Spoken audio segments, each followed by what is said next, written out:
Assalamualaikum warahmatullahi wabarakatuh. Hai anak-anak ibu semua, apa kabar? Semoga kalian semua selalu dalam keadaan sehat walafiat. Alhamdulillah, bertemu kembali dalam pembelajaran kita hari ini, yaitu pembelajaran tema 5, subtema 2 di kelas 5 semester 1, muatan pelajaran IPA, yaitu tentang materi pokok simbiosis. Ayo kita belajar dengan semangat ya. Mari kita mengawali pembelajaran kita dengan mengucapkan Bismillahirrahmanirrahim. Tujuan pembelajaran kita yaitu melalui video ini peserta didik dapat 1. Menjelaskan pengertian tentang simbiosis. 2. Menjelaskan jenis-jenis simbiosis. 3. Memberikan contoh dari setiap simbiosis.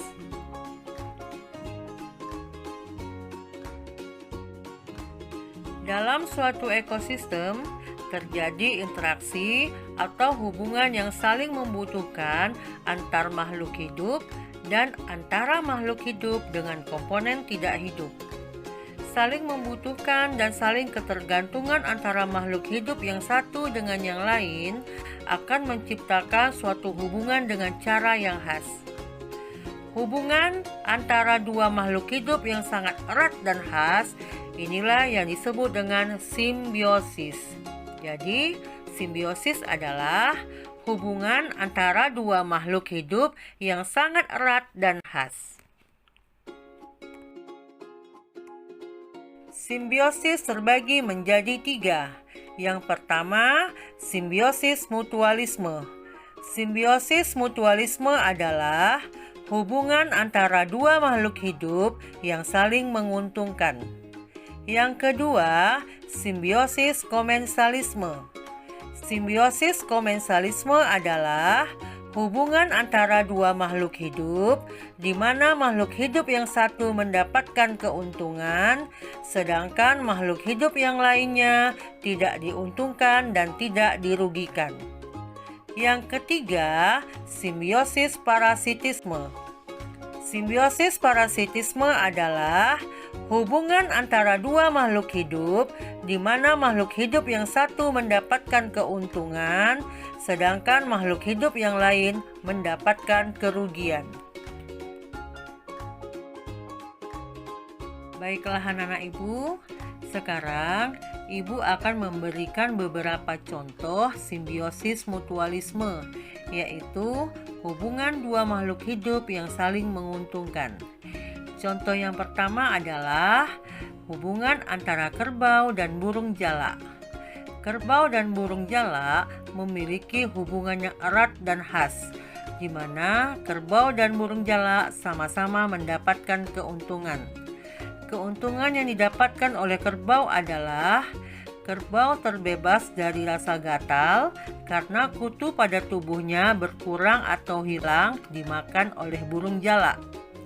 Sedangkan keuntungan yang didapatkan oleh burung jalak adalah burung jalak mendapatkan makanan, yaitu berupa kutu.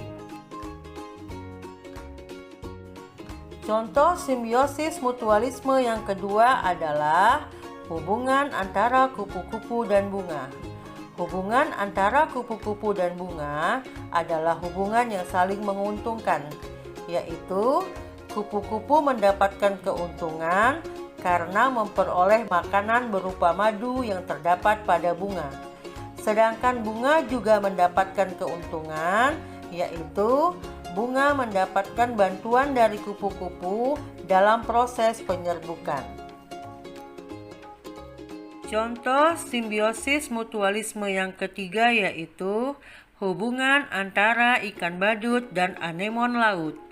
Anemon laut adalah hewan laut yang memiliki tentakel banyak dan berbisa. Hanya ikan badut yang kebal akan bisa anemon laut. Hubungan saling menguntungkan antara kedua makhluk ini yaitu Ikan badut mendapatkan keuntungan dari anemon laut berupa mendapatkan perlindungan dari serangan pemangsanya. Sedangkan anemon laut mendapatkan keuntungan dari ikan badut, yaitu mendapatkan sisa-sisa makanan dari ikan badut. Contoh simbiosis mutualisme yang keempat yaitu hubungan antara ikan hiu dan ikan remora. Ikan remora selalu menempel pada tubuh ikan hiu. Ikan remora akan membersihkan tubuh ikan hiu dari parasit pengganggu. Dan ikan remora juga mendapatkan perlindungan dari serangan pemangsanya. Sedangkan ikan hiu mendapatkan keuntungan dari ikan remora, yaitu tubuhnya akan bersih dari parasit pengganggu. Baiklah anak-anak ibu, sekarang ibu akan memberikan beberapa contoh dari simbiosis komensalisme, yaitu hubungan antara dua makhluk hidup, di mana makhluk hidup yang satu mendapatkan keuntungan, sedangkan makhluk hidup yang lain tidak mendapatkan keuntungan dan juga tidak dirugikan. Contoh yang pertama adalah hubungan antara anggrek dan tumbuhan inang. Anggrek adalah tumbuhan yang hidupnya menumpang dengan tumbuhan lain. Anggrek mendapatkan keuntungan, yaitu mendapatkan tempat tinggal dari tumbuhan yang ditumpanginya. Tumbuhan inang adalah tumbuhan yang ditumpangi oleh tumbuhan lain, seperti mangga dan lain sebagainya.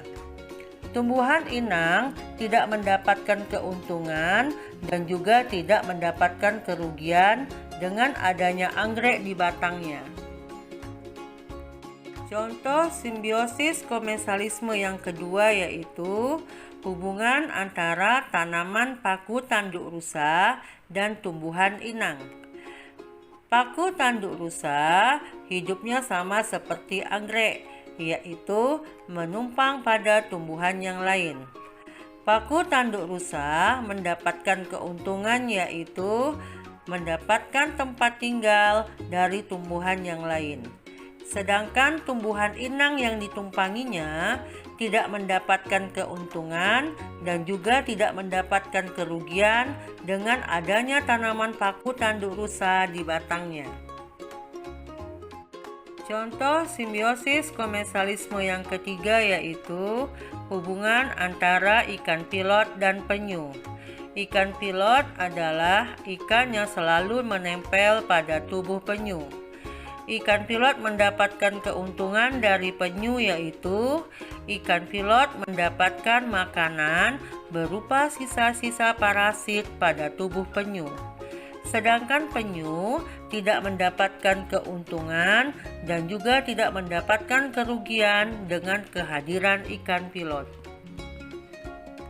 Contoh simbiosis komensalisme yang keempat yaitu hubungan antara udang dan mentimun laut. Mentimun laut disebut juga dengan gamat.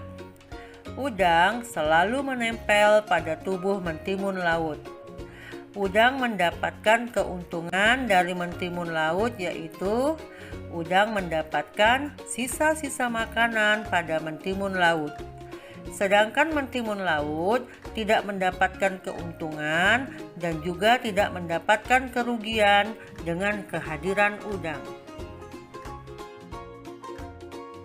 Baiklah anak-anak ibu, sekarang ibu akan memberikan beberapa contoh simbiosis parasitisme, yaitu hubungan antara dua makhluk hidup, yang satu mendapatkan keuntungan, sedangkan yang satu mendapatkan kerugian. Contoh yang pertama adalah hubungan antara benalu dan tumbuhan inang. Benalu adalah tanaman yang hidupnya menumpang pada tumbuhan lain. Selain menumpang, benalu juga menyerap sari-sari makanan dari tumbuhan yang ditumpanginya dengan menancapkan akarnya pada batang tumbuhan tersebut. Yang mendapatkan keuntungan adalah benalu, karena benalu mendapatkan tumpangan tempat tinggal. Yang kedua, benalu juga menyerap sari-sari makanan dari tumbuhan tersebut. Sedangkan yang mendapatkan kerugian adalah tumbuhan inang, yaitu diambil sari-sari makanannya sehingga lama-kelamaan tumbuhan inang tersebut akan mati. Contoh simbiosis parasitisme yang kedua yaitu hubungan antara tanaman tali putri dan tumbuhan inang.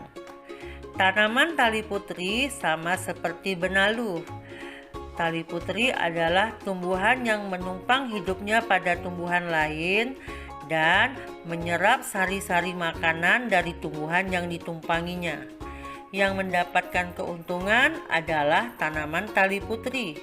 Yang pertama, tanaman tali putri mendapatkan tempat tinggal dari tumbuhan yang ditumpanginya. Selain itu, tanaman tali putri juga menyerap sari-sari makanan dari tumbuhan yang ditumpanginya. Makhluk hidup yang mendapatkan kerugian yaitu tumbuhan inang, karena sari-sari makanannya diambil oleh tanaman tali putri sehingga lama-kelamaan tumbuhan inang tersebut akan mati. Contoh simbiosis parasitisme yang ketiga yaitu hubungan antara kutu dengan manusia atau hewan. Tentunya anak-anak ibu tahu kutu bukan? Kutu adalah hewan yang tinggalnya pada tubuh manusia atau tubuh hewan. Kutu mendapatkan keuntungan. Yang pertama, kutu mendapatkan tempat tinggal dari hewan atau manusia tersebut. Yang kedua, selain mendapat tempat tinggal, kutu juga mendapatkan makanan dari tubuh hewan atau manusia tersebut dengan cara menghisap darahnya. Sedangkan yang mendapatkan kerugian adalah manusia atau hewan yang ditumpangi oleh kutu, karena darahnya dihisap oleh kutu. Selain itu, kutu juga menimbulkan rasa gatal pada kepala manusia atau pada tubuh hewan. Contoh simbiosis parasitisme yang keempat yaitu hubungan antara nyamuk dengan manusia atau hewan. Tentunya anak-anak ibu tahu nyamuk bukan? Nyamuk selalu ada di sekeliling kita. Nyamuk akan mendapatkan keuntungan yaitu nyamuk mendapatkan makanan dengan cara menghisap darah pada manusia atau hewan. Sedangkan yang mendapatkan kerugian adalah manusia atau hewan, karena dihisap darahnya oleh nyamuk. Selain itu, nyamuk akan membawa penyakit pada manusia dan hewan. Dan gigitan nyamuk akan menimbulkan rasa gatal pada manusia atau hewan.